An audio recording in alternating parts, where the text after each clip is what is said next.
Hey everybody, tangentially speaking, Chris Ryan sitting here as the darkness descends on Portland, Oregon. This week's guest is Peter Gray, really interesting guy, a specialist in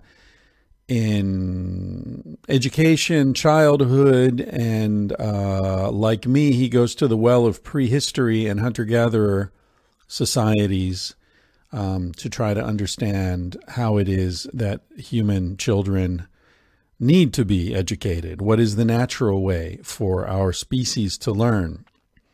You know, there's no creature on the planet that is more curious than a human child. And yet, look what we do. Look where we put them. We put them in an environment that is reminiscent of only one place: prisons. I've been to prison and I've been to school, and man, you can't tell the damn difference if it's just the architecture. And in fact, there's, at least in prison, you're allowed to go outside every once in a while. You know, you can go to the library when you want to. School is incredible. What kind of world are those school systems preparing kids for? You can't even take a piss without asking permission, raising your hand, getting a pass. I mean, are these prison camps? And I don't mean this as a criticism of teachers. I've been a teacher, and I know how hard it is. And one of the reasons it's so hard is that as a teacher, you are in opposition to the natural impulses of the kids. I taught I'm here with Peter Gray. I'm really excited to have you on the podcast, Peter, because I've been following your work for quite a while. You and I both have blogs on Psychology Today. But I think you're keying into something that's extremely important in trying to understand what's going on in modern life, which is looking at how children learn to be human beings. And your work is fantastic. I started reading Free to Learn, and I have to say the beginning of the book had me literally in tears in a restaurant. So it's a really powerful opening to the book where your son tells you to go to hell. So thank you for coming on. What is I'm sorry, you say in the book you're a behavioral biologist. Is that the right term? Yeah, I call myself different things at different times, but I'm an evolutionary psychologist, behavioral biologist. I used to do sort of research on hormone binding in the brain with rats and mice, but then I switched to studying children and learning and education, but always from a evolutionary Darwinian perspective. Right. So you've always been sort of looking for the bridge between the body and the behavior. And how did you move? I know you tell the story in the book, but maybe you can tell us what moved you from the laboratory into looking at the way children play? Yeah, well, I think I probably always had some interest in reality and child development and issues of education. But the real trigger, which I describe in my book, was when my son, who had been rebelling about school from kindergarten on into fourth grade, when that rebellion really kind of reached a peak. The story I tell in my book has to do with the fact that actually for years the school officials had been calling my son's mother and me in for consultations about his terrible behavior. He was rebelling even as a little child, kind of more the way a teenager might rebel. This was sort of planned rebellion. He would deliberately do the opposite of what the teacher asked him to do. And he would, so for example, when it came to learning how to punctuate and do capital letters, he decided it was time for him to start writing like the poet E. E. Cummings, putting capitals and punctuation wherever he wanted or not using it at all, even though he had long known how to use these things. He would do his math work deliberately. It was no challenge to him to do it the way the teacher told him to do it, so he'd always try to figure out some different way to do it, and he would generally get the right answer, but it would drive the teachers crazy. They were convinced that this was going to be a serious problem as time went on because he wasn't doing it the right way. And although maybe he's getting the right answers, this is going to catch up with him at some point, in their opinion. So and I can understand their point of view in a certain sense, although I would disagree with them about a lot of these things. But his behavior was very disruptive, and you can't run a classroom if you've got a kid in there who's just going to do the opposite of what you tell everybody else to do. So they wanted him to straighten out, and so we had this meeting in the principal's office that involved his classroom teacher, and I believe there was an assistant teacher there. There was the principal. There was the school guidance counselor. There was another psychologist that had been called in for this school district. And then his mother and I were there. And we were all there to confront little Scott, my son, to tell him in no uncertain terms that he had to follow the rules of the school. And we all said our piece, and he looked at us and he said, "Go to hell." And that really was the turning point for both his mother and me. We both began to cry. We both began to realize that we had to be on his side. We couldn't be standing there with this gang of grown-ups all ganged up against poor little Scott. And I think for the first time, I began to admit what I probably at some level already knew, which was that he was right. That school was not a good place for him. It was not a healthy place. I'm not sure I was ready to say it was not a healthy place for other kids, but it clearly was not a healthy place for him. He felt it was prison. He had expressed that view all along. He felt that it was inhibiting his ability to learn rather than fostering his ability to learn. He felt that the whole thing was insulting. He felt that his dignity was being taken away. He had expressed all of this all along, and he felt like our sending him to school was like putting him in prison. Now, and the fact that he stood up to us, I mean, I think of the courage for a 9-year-old kid to do that.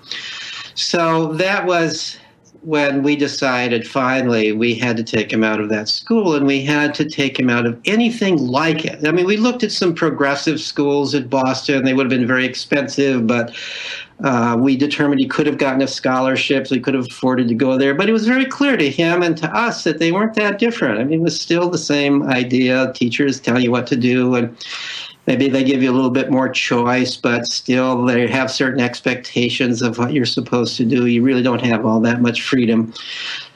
And he really believed that he needed to be free in order to learn. He needed to work out his own ways. He wasn't above asking for advice, but he felt that it should be him in charge of his learning. So we finally found, I'd actually heard of it before, but I had not really looked into it closely at all. A school called the Sudbury Valley School, located, as it turned out, only 2 or 3 miles from our home. It was really within walking distance for him. He began to walk there shortly after he went there. Sudbury Valley School is as radically different a school as you can possibly imagine. It just turns our whole notion of schooling upside down. This school, which was founded in 1968 and has been in continuous existence, so it's now almost half a century old, accepts students from age 4 on through 18 or older, if somebody wants to come even older than that, but typically it's about 4 to 18 are the students there. Does not assign them to any classrooms or grades. They can go wherever they want in the school buildings or on the on the school 10-acre school campus. There's a pond there. It's adjacent to a wooded area. The kids are free to do whatever they want all day long as they don't break any of the school rules. And the school rules have nothing to do with learning. They have to do with keeping peace and order, as rules for any group must, in any group must have some kind of rules for doing that. And the rules are made democratically at the school, in which each student and staff member has one vote. So there's a weekly school meeting that makes the rules of the school and decides on other issues concerning the school. And there's no testing, there's no classes offered, although kids, if they want to form a class, can get together and create one. And if they want to ask a staff member to teach it, generally they can find a staff member who would be willing to do that as long as they're interested in it. So that's the way the school operates. And for my son, this was heaven. This was exactly what he thought a school should be. This was what he had in mind. To this day, he doesn't understand why we didn't send him there right from the beginning. Why we didn't take the initiative to find out about the school and have him go there from the beginning. Well, I was very impressed by how my son's joy of learning returned. His old self came back again. He was no longer the cynic and the rebellious kid that he had become. He was once again learning, enthusiastic about life, just he had always been before he ever started school, learning at a rapid rate, sharing ideas when he would come home. I couldn't be more delighted with his experience at the school. But then I began to wonder, just out of curiosity, does this work for other kids? And I also was a little concerned, frankly, as to whether, even though he was very happy and was clearly learning, would there be something about going to this school where there's no tests, nobody's reading textbooks, that would prevent him from going to college if he decided he wanted to go to college. I didn't see myself as the kind of parent who would insist he go to college, but I would not want that option closed for him just because he went to a school that doesn't orient itself towards preparing people for college. So I began to be concerned about that, and all of this led me to do a follow-up study of the graduates. And this was sort of the turning point in my career. I initially had hoped to find some education professor who would be interested in doing such a follow-up. I told various professors at Harvard and at Boston College and other places in the Boston area about this place, people who I thought would be interested in this. I mean, here's this remarkable school, there were people who said they were interested in democratic education, where here's a school that really, really follows that line. Wouldn't you be interested in learning about how the graduates of this school turn out? And I could not interest anybody in an education department in pursuing that line of research. So I finally decided, well, if this is going to get done, I'm going to have to do it myself. So I did a study along with a colleague, David Chanoff was his name, who at that time was a part-time staff member at the school. He helped me find make contact with the graduates of the school, gave me a list of who they were, helped me contact them, and so on and so forth. So I did a study when the school was only about 15 years old at that time. So this was quite a while ago. But there were already about 90 graduates, and I was able to contact most of them. Some of them had done all of their schooling there prior to going on either to higher education or life. And I like how you juxtapose the two of those. and the study proved to me that the school works as an educational institution. Kids had come from a variety of backgrounds for a variety of reasons, but there wasn't a single one who regretted having gone to that school as opposed to going to a more traditional school. Not one. Most of them saw no disadvantage when I asked them about that. Some saw some minor disadvantages, but they saw it as outweighed by the advantages. They saw themselves as in charge of their lives. They saw themselves as highly responsible, as not burned out about learning, but all the more excited about learning. Many of them had developed passion and interests that they had turned into careers, adult careers, and they said they would not have had the time to develop those interests if they had been to a regular school. So suddenly, what seemed like a really strange school suddenly made an awful lot of sense. I mean, why on earth would we do anything different for schools? I mean, this makes so much sense. We know that children, before they start school, are enthusiastic about learning, and they learn an incredible amount, and they're so excited. And does this just naturally go away when they turn 5 or 6, or do we turn it off by sending them to these prison-like schools? And I, came to the conclusion we turn it off. So why do you think there was so much resistance among your academic colleagues in doing this sort of study? It seems to me that would be a natural sort of interest on their part. They'd want to look at alternative educational models. Yeah, you would think that they would, and they kind of do want to look at alternative models, but not that alternative. They can't really fit that into their frame of thought because, the basic frame of thought for somebody who's in education is that educators educate. We wouldn't, if we had this kind of school, if this was our model of school, we would, schools of education would go extinct. There's no need for them. There's none of the people who are staff members at Sudbury Valley or at other Sudbury schools I know of are trained in schools of education. There's no need for that. The things that you learn in a school of education have nothing to do with what goes on at a school like this. So, the frame of mind is, well, education is something that adults do to kids. And there's various ways to do it. There's sort of strict ways to do it where you are very clear on what it is you're supposed to learn, and everybody's supposed to learn it in the same way at the same time and be tested by the same tests. And more that's the kind of model we're using in our public schools. And then kind of there's swings a little bit to the little bit more liberal view that, we can offer some choices, and maybe there's alternative ways of evaluation. We don't need to do all this testing, and maybe we don't need to be so standardized. Different kids might learn different things to some degree. But there's always the view that adults are responsible for children's learning. And so the teaching job becomes a little bit different depending upon whether you're, a so-called traditionalist or progressive educator. But nobody within schools of education is really contemplating the idea that all we need to do is create the kind of environment that children need, and then children will educate themselves.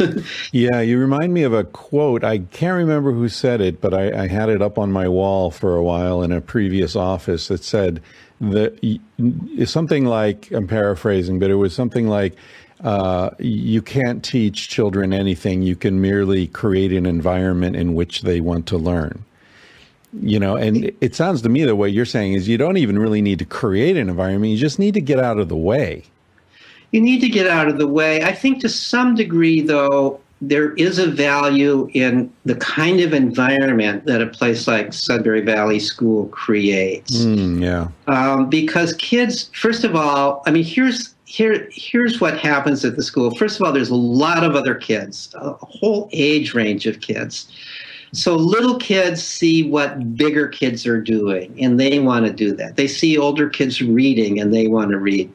They see older kids climbing trees, and they want to climb trees. They're also interacting in age-mixed ways, and they're being boosted up to higher levels of behavior. So, in our culture, especially today, people are kind of isolated into nuclear families. And so, that might be fine up until you're 4 or 5 or 6 years old, but then you kind of want to go beyond that family. You want to learn ideas that aren't necessarily the same ideas that your parents talk about. You want to see what other people are doing.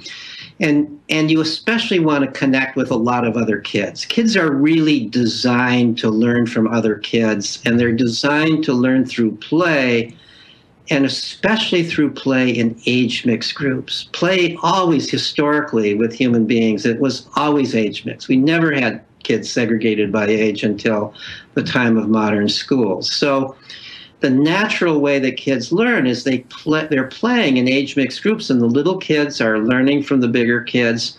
And the bigger kids are learning how to nurture and lead and in some sense teach as they sort of scaffold the behavior of little kids. They're becoming more nurturant through their interactions with younger kids. This is the way learning occurs in hunter-gatherer cultures. It's how it occurs in most traditional cultures. And to some degree, it's how it occurred in our culture back in the days when kids were free to run around after school and all summer long, usually in age mixed groups, in the neighborhood groups. Kind of play was very common. But today it's very difficult to for a variety of reasons, our culture, people aren't letting their kids out to play. And so this is a school where you can find other kids to play with and interact with, and you can see a lot of interesting things going on and try out the kinds of things that you see going on. You know, this is so important. I remember coming across one of your papers a while ago, and that was one of the main points that you made, how important these mixed age groups are. And it's been a while since I was a kid, but I can certainly remember that the people who held the most authority for me were not adults. They were kids a year, 2, 3 years older than me. Right. There was something accessible and yet admirable about them, you know. And I can remember now, of course, how silly it is. I was, 10 looking at 13-year-olds as if they understood the secrets of the universe, but right. That's the way it works. You see most clearly that which is just a few steps ahead of you, not, the mountains in the distance. And I remember I was teaching in Spain a while ago. I had a class of little kids. I was teaching English, and I don't know, they were 8, 9, 10 years old or something. And I asked them how old they thought I was. And it was hilarious to see. I mean, some of them thought I was 14. Some thought I was 80. After 2 or 3 years ahead, it just all blends together for them. That's right. Isn't that interesting? Yeah. When you were talking about the prison, the similarity between schools and prison, and maybe from your perspective, there's a bit of hyperbole there. But I actually went to prison in Alaska. And the first thing I noticed when I walked into that prison was how similar it was to school. And I mean, it was amazing. Yeah, I didn't kill anybody. I ate a Snickers bar and didn't pay for it. And one thing led to another, and I ended up spending 4 days in this prison. Wow. So it was a very interesting experience, but it was really shocking because, you go in there and it's all about control, right? So there are these long hallways with nowhere to hide, no, nooks or crannies or anything, long sight lines everywhere. And I realized later, I actually talked to someone about it, and they said, yeah, well, generally the same architectural firms that do schools do prisons.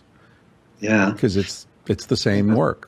Well, this point actually has been nicely made by Kevin Soling in a film called The War on Kids. And he leads the viewers through several inner city schools, and then he leads them through maximum security prison. Oh, really? And you kind of end up feeling like the prisoners have more freedom. They can go into the library whenever they want, for example, whereas the kids in school can't. They can go to the bathroom when they want, whereas the kids in school have to raise their hands. And many of the inner city schools now have such security devices, and you have to march through the halls and you go through metal detectors, and it's you really began to feel you began to feel like, well, if I had to be in one place or the other, I'd probably prefer the prison. So are these aspects of our educational system unfortunate byproducts, or is instilling this sense of obedience, submission, control, are these really the point?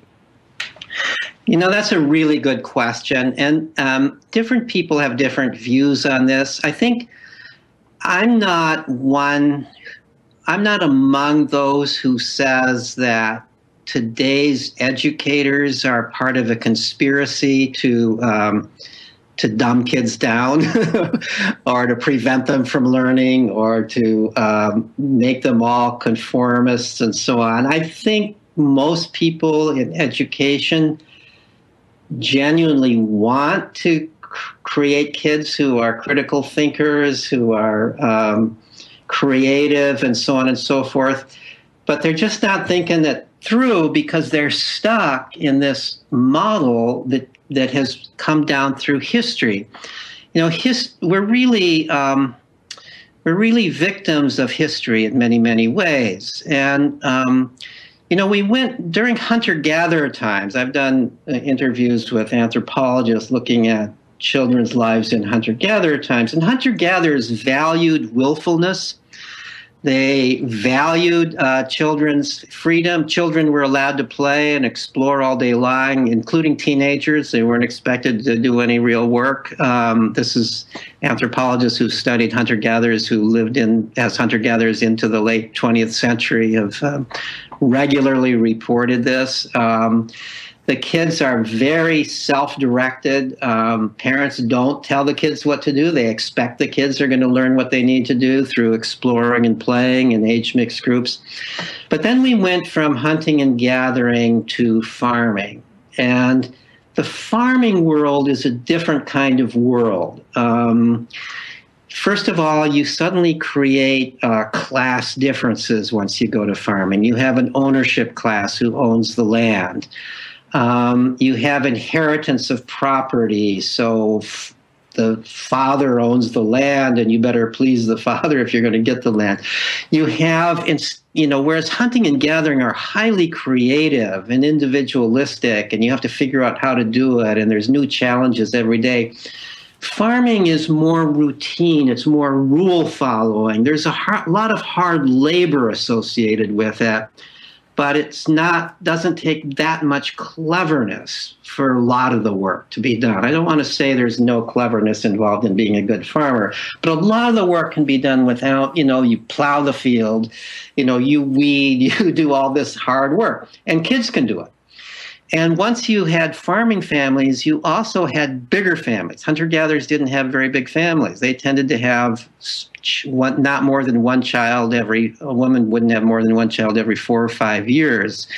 There's a biological reason for that, actually. And but once you went to farming and more body fat and people didn't nurse children for so long, babies came much more frequently. And so the children now had to work. They had by the time a child was 5 or 6, the child would be, if it was a girl, helping to take care of younger children, helping to take care of the house.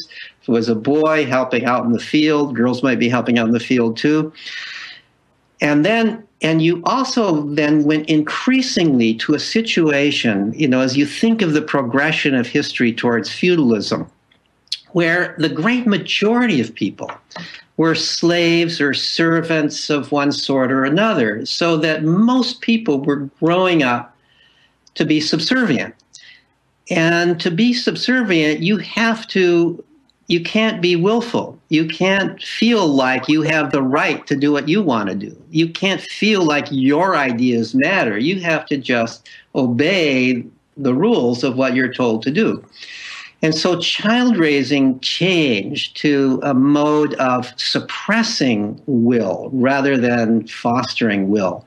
Willfulness became sinfulness. And of course, as the religions that blossomed during the feudal period, those religions all equated willfulness with sinfulness.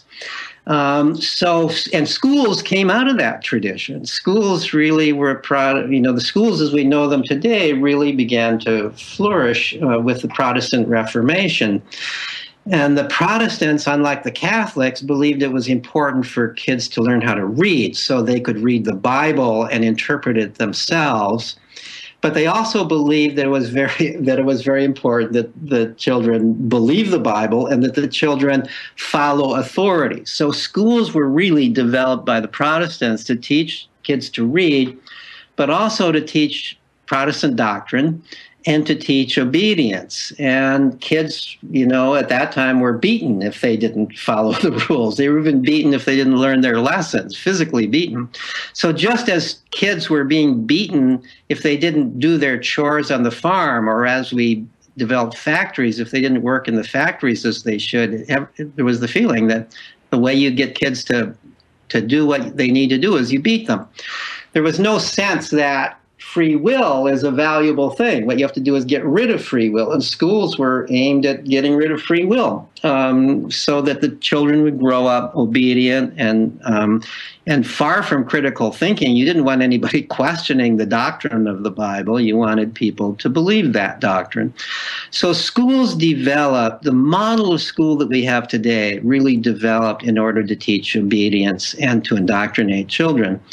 Over time, schools were taken over by states as religions waned in their power and states increased in their governments, increased in their power, but still kind of served that same purpose. The doctrine now was sort of nationalism, and obedience became a little bit, there was still this focus on obedience. People were, especially as democracy began to emerge, people were kind of afraid of democracy. Certainly in the United States, people were afraid of democracy. You can't have all these people coming from foreign countries and just exerting their will. We'd have chaos. So the idea was that schools were going to give everybody a kind of common basis of morality and knowledge and a sense of obedience to law and authority and so on. And so the people who were talking about compulsory education early on, even in the United States, were talking about it as a place of fostering obedience. So, you can't have it both ways. You can't design a setting that is designed to foster obedience and conformity and indoctrination and say that setting is going to foster creativity and free thinking and critical thought. And so our schools still follow that same design that was developed long ago as a product of history. And we're kind of stuck with that in a sense. It's like a dinosaur. It can't evolve. It can't evolve in the kind of way. You can't turn it upside down. You can tinker with it a little bit, but you can't change its structure. And it's got so much inertia associated with it. And so people blind themselves to the fact that it's not capable of serving the purpose that many people wish it could serve, which is the purpose of fostering creativity and critical thinking and a love for learning and so on and so forth. Have you ever met Daniel Everett, the linguist? No. Do you know who I'm talking about? The name rings a bell a little bit. Yeah, I think he's at MIT. He would be a fascinating person for you to speak with. I'd pay to hear you two talk to each other. He spent a long time with the Pinaha people in the Upper Amazon, a hunter-gatherer group. He went there initially as a missionary and learned their language, which is extremely difficult and unusual. It has no recursion. It's a very... Yeah. You know who I'm talking about? Now I know who you're talking about. Yeah, but I don't. Yeah, go ahead. Well, he went in with his wife and two young children, I believe. Mm-hmm. And the kids sort of grew up among the Pinaha. So they would be very interesting. I was just rereading one of his books. It's called Don't Sleep, There Are Snakes. And thinking about, he talks a bit about his kids and how they sort of were absorbed into that world and that perspective and reality. Anyway, I'll read a brief section here where he talks about teenagers. Because I was wondering, are all teenagers a pain in the ass? Is that hormonal or is that cultural? And here's how he addresses it. He says, what effect does a Pinaha upbringing have on a child? Pinaha teenagers, like all teenagers, are giggly and can be very squirrely and rude. Squirrely. They commented that my ass was wide. They farted close to the table as soon as we were sitting down to eat, then laughed like Jerry Lewis. Apparently, the profound weirdness of teenagers is universal. But I did not see Pinaha teenagers moping, sleeping late, refusing to accept responsibility for their actions, or trying out what they considered to be radically new approaches to life. They, in fact, are highly productive and conformist members of their community in the Pinaha sense of productivity. Good fishermen, contributing generally to security, food needs, and other aspects of the community. One gets no sense of teenage angst, depression, or insecurity among Pinaha youth. They do not seem to be searching for answers. They have them, and new questions rarely arise. Interesting. Yeah. Yeah. So if you want to talk to someone he was with them for 20 some years, right, and fascinating guy, and he's just down the street from you there in Boston. Yeah. And that made me think of a section in your book, Free to Learn, which, is it out in paperback yet? It's not yet. It will be. I'm not sure when it'll be coming out, maybe in February or March. Great. Well, the hard copy's not super expensive. I don't remember what I paid for it, but it was enough that I ordered it immediately. Right. I mean, low enough. So anyone who can afford the hardback, I would really recommend it. If not, wait till February for the paperback. But here's a paragraph. You say, we have here a terrible irony. In the name of education, we have increasingly deprived children of the time and freedom they need to educate themselves through their own means. And in the name of safety, we have deprived children of the freedom they need to develop the understanding, courage, and confidence required to face life's dangers and challenges with equanimity. That's so well said, and it really reminds me of the hygiene hypothesis. You know what I'm talking about? Where the idea is that we have these autoimmune disorders because we sterilize our environment. So our immune response never develops the capacity to respond to pathogens, and in fact turns on itself. And it sounds a lot of what you've it is a similar idea. That's right. Yeah, we remove all the challenges and dangers. Kids can't fall out of a tree, so they never learn how to climb, and they never have the joy of overcoming that fear. Right. Yeah. Yeah. I mean, it's interesting that other mammals too play in dangerous ways, and so you have to look at it and say, well, why wouldn't natural selection have weeded out dangerous play? If you know, sometimes an animal will fall and hurt itself, occasionally attract predators through play because it's kind of noisy. And so a certain number of deaths occur in most mammalian species as a result of play. And certainly that's true among humans. There's a certain number of deaths that occur, very rare, but it occurs, and injuries that occur. So why wouldn't that kind of play be weeded out? Why is it the kids are attracted to climbing trees high, or diving off of cliffs, or skateboarding down banisters, or all the kinds of things they do? And the answer that makes a lot of sense is that the value of doing this is that you are learning how to control your mind and your body while experiencing a certain degree of fear. So you're deliberately putting yourself into a fearful situation, and as a result of that, learning, hey, I can handle this. I can keep my head. And kids and other mammals too are actually pretty good at knowing what they can do. They're not putting themselves at great a risk as we often think they are. They're pretty good at knowing what they can do and are not taking terribly big risks. And generally speaking, they're doing things that might result in some hurt, maybe some injury, but not result in death.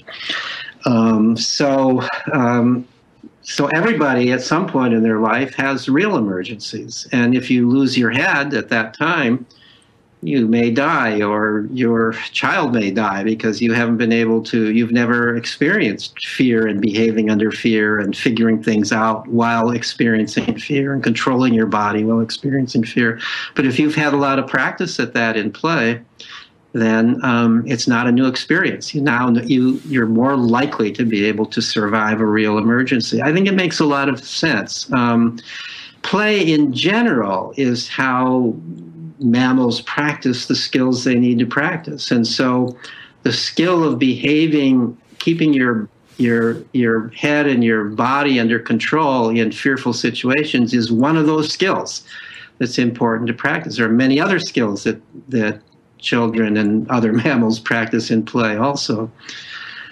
Yeah, you make the point very, very well in Free to Learn that not only does this lack of play show up in situations like you just outlined, where maybe you've got a crisis and you don't know how to deal with it because you panic because you've never been dealt with this sort of sequence of emotions before, but it also results in mental illness, depression, lack of self-esteem, all sorts of psychopathologies that are going off the scale right now in the United States. Again, it's like if you never flex a muscle, it atrophies, and it feels to me like this society is producing atrophy of so many important parts of our psyche. I put a lot of it at the feet of lawyers.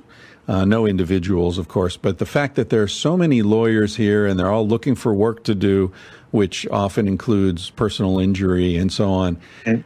I live in Spain most of the time, and I've just come back to the U.S. My wife and I came here a couple years ago, and we're spending a brief time here. And so I grew up in the U.S., but I've been living overseas for 20-some years. So I'm sort of like a foreigner and a native at the same time.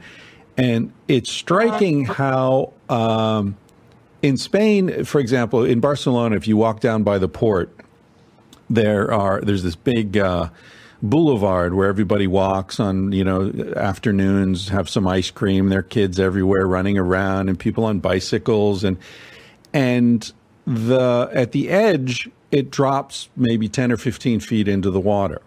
There's no fence. There are no signs. Right. Caution, watch out. There's nobody running around, telling you, step back from the edge. If your kid falls in the water, well, I don't know, jump in and get your kid, That's what you do. And so I've never seen a kid fall into the water. Right. It's, it's an image that I think contains a lot of truth for everything. In the United States, it's all about preventing anything from happening because of, legal liability. Right. And so we end up sort of, well, there wasn't a sign. How should I have known I could cut myself with that knife? I mean, oh my God, people, what's happening here? Yeah.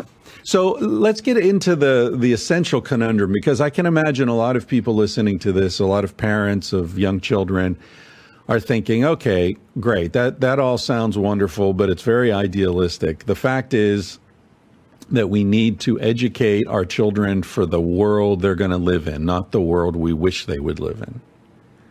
I'm sure you've heard that a million times. How do you respond to that? Well, there are some people who believe that the world we live in is the kind of world that schools are training you for. That you have to be a conformist. You have to your main job is to show up and be on time and do what you're told to do, and that you can't be creative and so on. I think that's a pretty depressing view of the world, and I think the world is not really that way outside of school, and becoming less so. Those kind of drone-like, robot-like jobs are being taken over by robots. And we need people who are creative. We don't need people who know the answers to questions that have already been answered, because we've got search engines for that, We need people who know how to ask new questions and find new answers to new questions. We need people who to use an overused phrase, to think out of the box. And and you don't learn that in school. You learn that in play. You learn that in your own explorations. You need freedom to learn that. And so I think that in my studies of the graduates of Sudbury Valley School, and also more recently I've done studies of grown unschoolers. These are people who were homeschooled, but with no curriculum. They were allowed to learn as they wanted to, and the parents found ways to connect them to the larger culture and so on, connect them to other kids. So they didn't have quite all of the advantages, in my opinion, that kids at Sudbury Valley have, but they had other advantages that the family was able to provide, and that they were able to make connections with the community.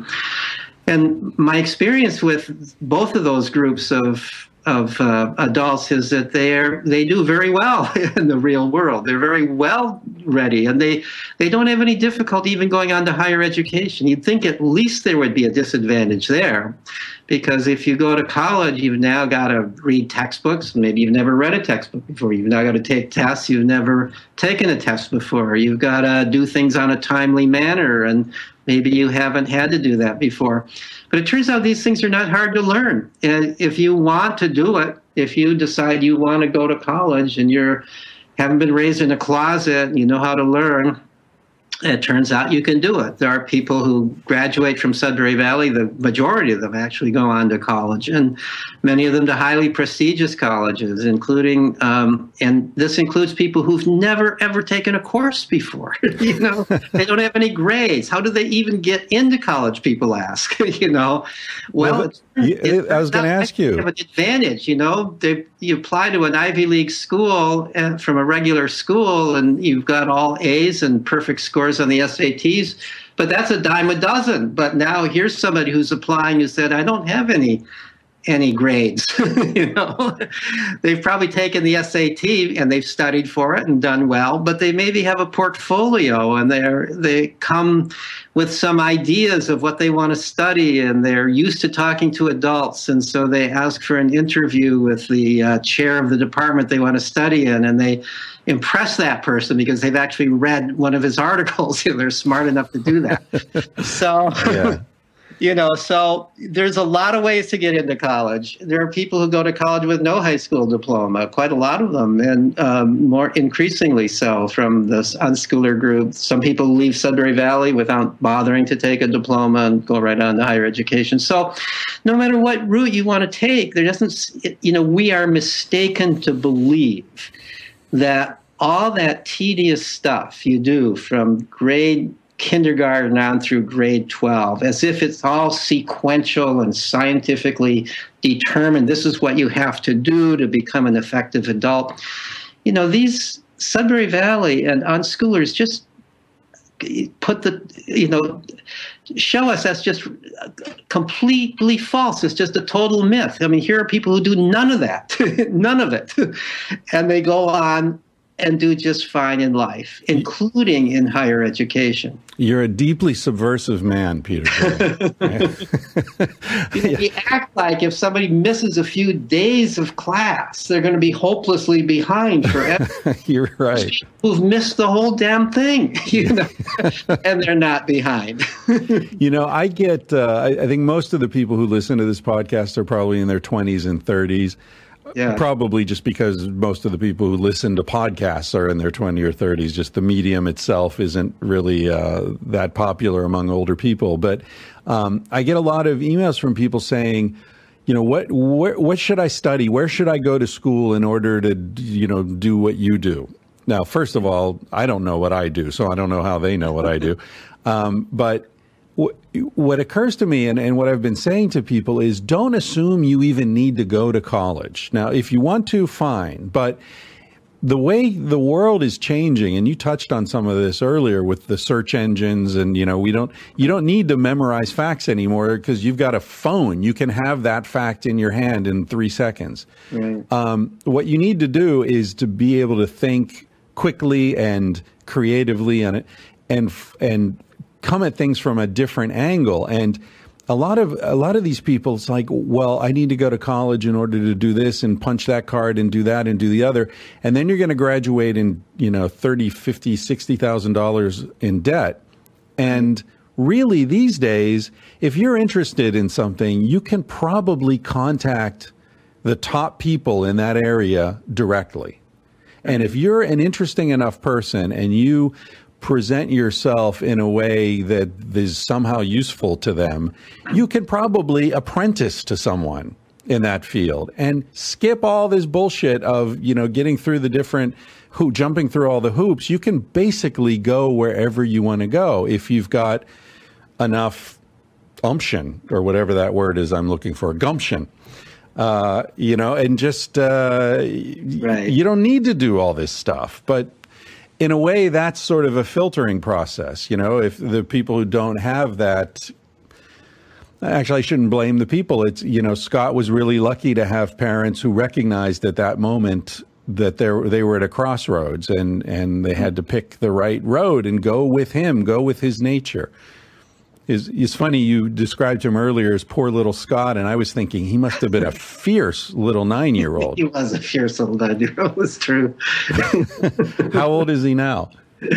He's in his 40s now, so this was really? a time ago. Yeah. So he survived. Wow. Yeah.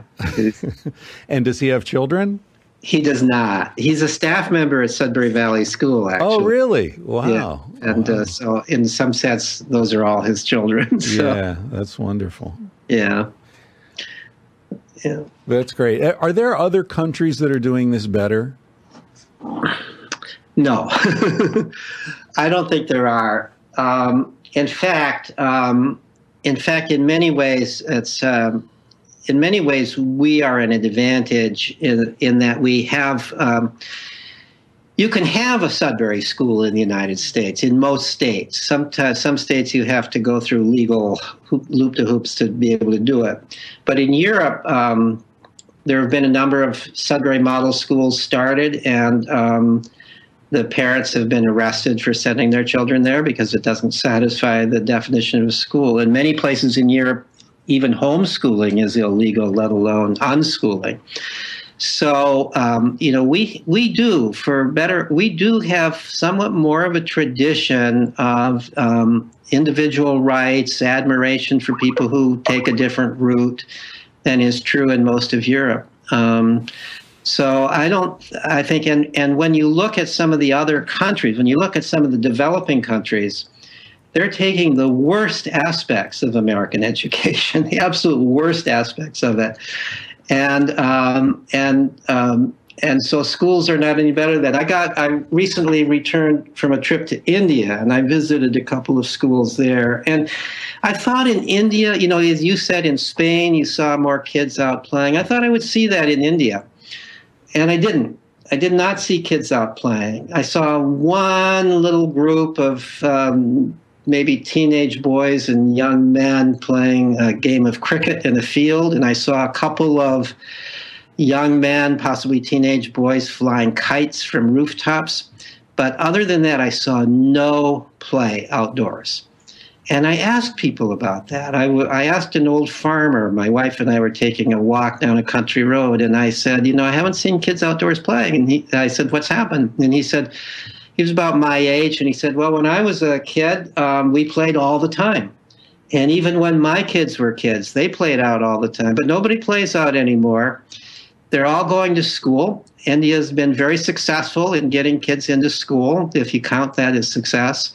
So something like 98% of them are now in school. And moreover, they're doing tutoring after school because even parents who are poor and can't afford it are scrinching and saving to hire a tutor so that they can boost their scores up. Everybody's concerned about test scores. They're not, and this farmer who had a real understanding of this, he hadn't read my book, but he understood these ideas as well as I do. He said they're not even interested in whether the kids are actually learning anything.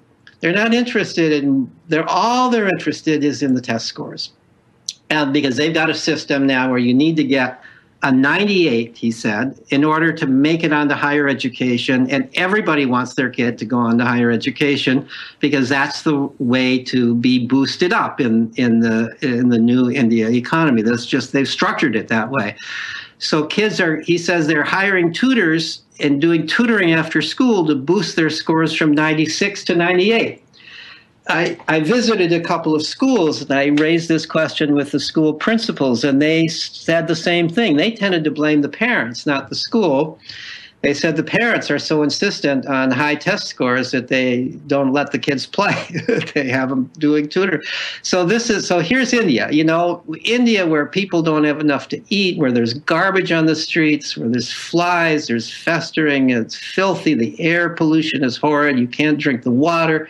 So many problems to be solved. And here, instead of solving their problems, they've got all the kids in school and all the concern is about test scores. Well, I don't know how representative this is of other developing countries, but I've heard stories from South Africa. I've heard stories from other places that are equally bad. So this is a worldwide problem that we just have become obsessed with test scores, and we've completely lost sight of what childhood is all about.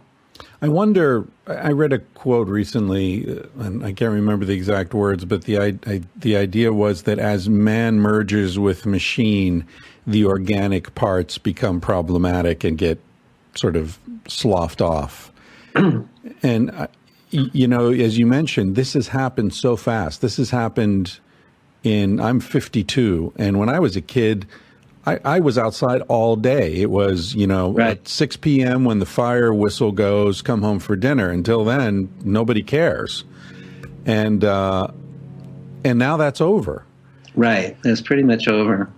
And that is a very radical and rapid shift in the behavior of any given culture. And as you say, it seems to be pretty much worldwide as far as the developed and or developing world goes.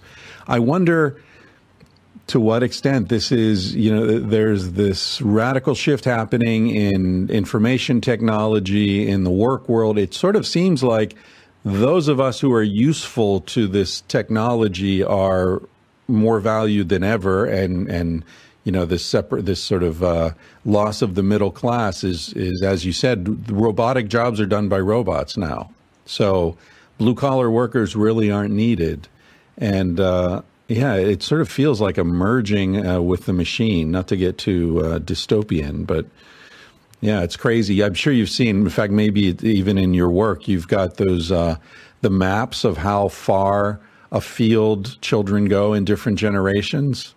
Have you seen that? Yes, I have. Right. Yeah, I think it was in the UK. Someone tracked, and it was some little village, and they talked to the grandfathers, and they were like, they would go 10 miles away or so when they were kids and go play in the, in the lime, swim in the pits or whatever. And then the next generation was 5 miles, and now the kids don't go 200 feet from their house. It's incredible. Right. Yeah, very interesting. Well, listen, I think your work is vitally important. And as I said, you're a deeply subversive person. I hope the NSA doesn't come after you. So I encourage everyone to get a copy of Free to Learn. It's a great read, very, very well written. Congratulations from one writer to another. Congratulations on that. Thank you. Thank you very much for joining me. Well, it's been my pleasure. It's been great talking with you. Great. Good luck with everything. Thanks. Bye-bye. He said, baby, what's a big deal? Feel what you want to feel. Say what you want to say. You're gonna die one day. For example, I could kiss you just because I want to. What's the difference if you turn away? I'm gonna die one day. Why do you waste your time thinking about your reputation? Trying to meet an expectation, wondering what they're gonna say. When everyone you've ever known is headed for a headstone. I don't wanna give the end away, but we're gonna die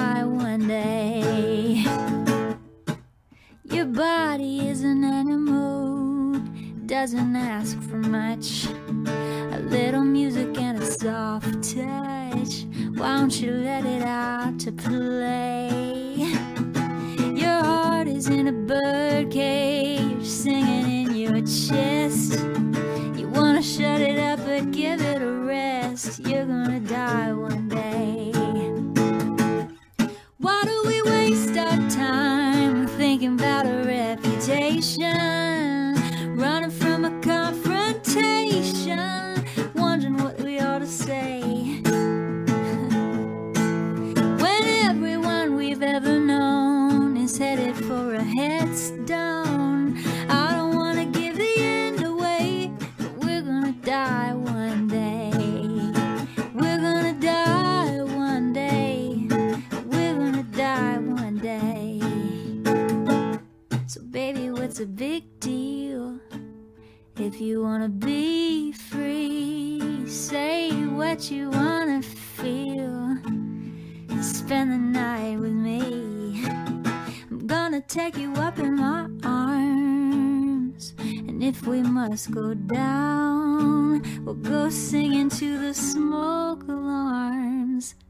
We'll dance into the ground.